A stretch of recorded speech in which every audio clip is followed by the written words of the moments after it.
සමහර මිනිස්සු කොහොමද ජීවිතේ දිනන්නේ? තවත් සමහරු හැමදාමත් එකම තැන දියුණුවක් නැතුව ඉන්නේ ඇයි? කවදම හරි දවසක ඔයා මේ දේ ගැන හිතලා තියෙනවද? ඔයාගේ ජීවිතේ ඔයා දැන් ඉන්න තැන ගැන හිතද්දි ඔයා ඉන්නේ එකම තැනද?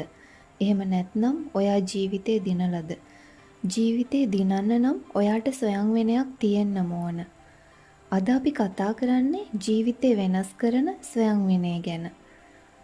ඔයාට ස්වයං විනයක් තියෙනවා නම් ඔයාව පාලනය කරගන්න පුළුවන් නම් ඉක්මනින්ම දිනන්න පුළුවන්. ඔයාට ලෝකය දිනන්න ඕන නම් මුලින්ම ඔයාව දිනවන්න ඕන. ඔයා ඔයාම වෙන්න ඕන.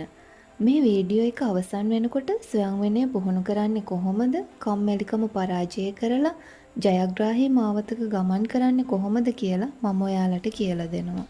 ඔයාට තියෙන දක්ෂතාවලින් විතරක් සාර්ථක වෙන්න බෑ. දක්ෂතා තියෙන ඔයා දවසම නිදා ගන්නව නම් ඔයාට දිනන්න පුළුවන්ද? එහෙම දිනන්න බෑ. එහෙම කවුරුත් දිනලත් නැහැ. ඔයාට තියෙන දක්ෂතාවලින් උපරිම ප්‍රයෝජනයක් ගන්න පුළුවන් වෙන්නේ ඒ දක්ෂතා තවදුරටත් වර්ධනය කරගත්තොත් විතරයි. ස්වයං විනය කියන්නේ ඔයාට වැඩක් කරන්න හිතෙන්නේ නැති වෙලාවක වුණත් ඒ වැඩේ අනිවාර්යෙන් කරන්න ඕන නිසා ඒ වැඩේ කිරීමේ හැකියාවයි. ඔයාගේ ඉලක්කවලට ගෙනියන්නේ මේ ස්වයං විනයයි.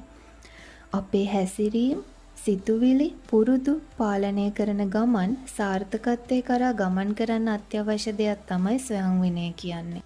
සෙල්ෆ් ඩිසිප්ලින් අපේ ජීවිතේට ගොඩක් වැදගත් දෙයක්.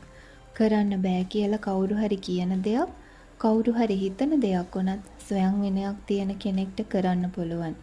ඔයා ඉගෙන ගන්න කෙනෙක් නම් ස්වයං විනය තුලින් ඔයාට ලොකු ජයග්‍රහණ ලබා ගන්න පුළුවන්. පොඩි පොඩි දේවල් වලින් අපිට ස්වයං විනය පුහුණු කරන්න පුළුවන්.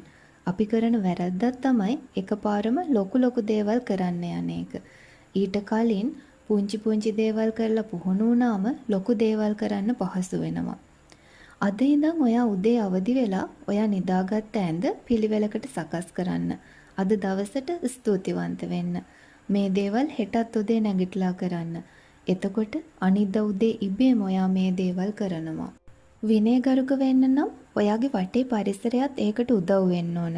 ඔයාට පාඩම් කරන්න ඕන නම් පාඩම් කරන්න ගැළපෙන පරිසරයක් හදාගන්න. ඔයාට නිරෝගී වෙන්න ඕන නම් ශරීරයට හිතකර ආහාර විතරක් ගන්න. අනවශ්‍ය කෑම බීම ඔයාගේ ඇස්මානෙන් ඉවත් කරලා තියන්න. අපි විනය හදාගatti වැඩ කල් දාන පුරුද්ද ඉබේම නැති වෙලා යනවා. ඔයා වැඩ කල් දාන කෙනෙක් නම් ඒ ගැන අපි කලින් වීඩියෝ එකේ කතා කරලා තියෙනවා. වීඩියෝ ලින්ක් එක ඩිස්ක්‍රිප්ෂන් එකේ දාලා තියෙන්නේ. පුළුවන් නම් ඒ වීඩියෝ එකත් බලන්න. ඔයාට ස්වයං විනය හදාගන්න ඕන නම් මේ ටික කරලා බලන්න. පළවෙනි දේ තමයි ඉලක්කයක් තෝරා ගැනීම. ඔයාට මොකක් හරි එක්සෑම් එකක් තියෙනවා කියලා හිතන්න. ඔයා කොහොම හරි පාඩම් කරන්න ඕනිනේ එක්සෑම් පාස් වෙන්න. ඉතින් ඔයාට පුළුවන් ටයිම් ටේබල් එකක් හදාගෙන වැඩ කරන්න. මොන වැඩ යෙදුනත් ඔයා ඒ ටයිම් ටේබල් එකට අදාළ වැඩ ටික ඒ දවස් ඇතුළත කරලා ඉවර කරන්න. ඊළඟ දේ තමයි ඔයාට හොඳ මොටිවේෂන් එකක් තියෙන්න ඕන. ඔයාගේ ඉලක්කය එක්සෑම් එක පාස් වෙන එක නම් කොහොම හරි මම අද දවසට අදාළ පාඩම් වැඩ ටික ඉවර කරනවා කියලා හිතන්න. ඒ විදිහට එක දිගටම වැඩ කරන්න. ඔයාට ඉලක්කයක් තිබුණත් ඒකට බාධා තියෙනවා නම් ඒ බාධා ඉවත් කරගන්න අපි දැනගන්න ඕන. බාධක වැඩි වුණාම අපිට කරන දේ එපා වෙනවා. ඔයාගේ ස්වයං විනය හදාගන්න බාධා වෙන්නේ මොනවද කියලා හිතලා බලන්න. ගොඩක් වෙලාවට අපේ ඉලක්කවලට යන ගමනට බාධාවක් වෙන්නේ අපිමයි. අපේ කම්මැලිකම වැඩ කල් දාන පුරුද්ද නැති කරගෙන අපි ඉලක්කවලට යා යුතුමයි. සෙල්ෆ් ඩිසිප්ලින් කියන්නේ එක දවසෙන් ලබා ගන්න පුළුවන් දෙයක් නෙවෙයි. අපි පුහුණු කරන්න ඕන දෙයක්. ඔයාට අද වැරදුනත් හෙට ආයෙමත් try කරන්න. අද ඔයා කරන කැපකිරීම හෙට ඔයාව සාර්ථක පුද්ගලයෙක් බවට පත් කරනවා. ඒක ස්ථිරයි. ඔයාගේ ජීවිතය වෙනස් කරන්න පුළුවන් ඔයාටම විතරයි. ඒ නිසා ඔයා වෙනුවෙන් වැඩ කරන්න. මහන්සි වෙන්න.